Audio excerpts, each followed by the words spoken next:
Good morning, everyone. Can you believe it? It's already Thursday, August the 3rd. Where did July go? It sort of went like that. But isn't that what our parents said to us when we were much younger? Time flies. And I think as we get older, we just begin to realize the brevity of the time that we have left. None of us knows exactly how many years we have left. My brother passed away at age 70. I have an uncle who passed away at age 58 and another one at 67. And I am older than both of them and getting very close to the age that my brother was when he passed away. None of us have that guarantee that says we will live to the ripe old age of 95 years old. But one thing that we do have is the knowledge that when life ends, for those of us who believe in Jesus, we have the full expectation of being in His presence. And I know that one of the things that I look forward to as I get older is not how many more years I have left, but the reality of being in Christ's presence. It reminds me of what Paul said in his letter to the Philippians in Philippians chapter 1, verses 20 to 24, where he says this, "For I fully expect and hope that I will never be ashamed, but that I will continue to be bold for Christ, as I have been in the past. And I trust that my life will bring honor to Christ, whether I live or die." And then he says this in verse 21, "For to me, living means living for Christ, and dying, that's even better.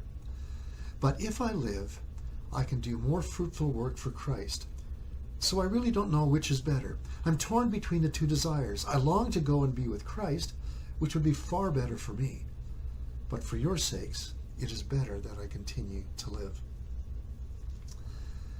I don't know where you are in that sort of conundrum between the two, but as I get older, one of the things that I become more and more convinced of is that my desire to be with Christ is so much stronger than my desire to live an extended, really long life. Don't get me wrong, I don't want to die anytime soon.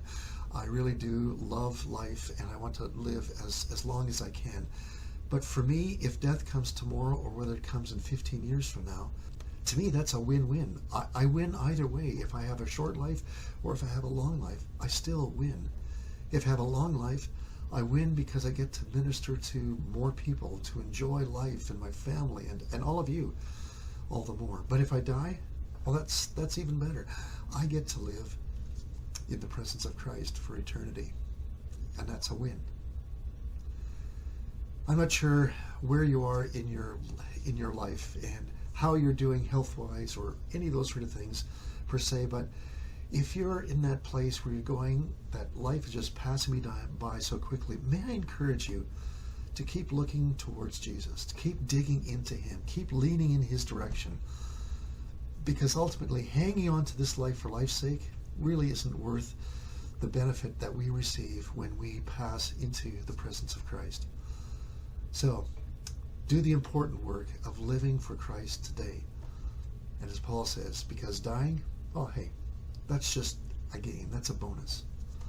God bless you, church. Praying for you as you enjoy this first week of August.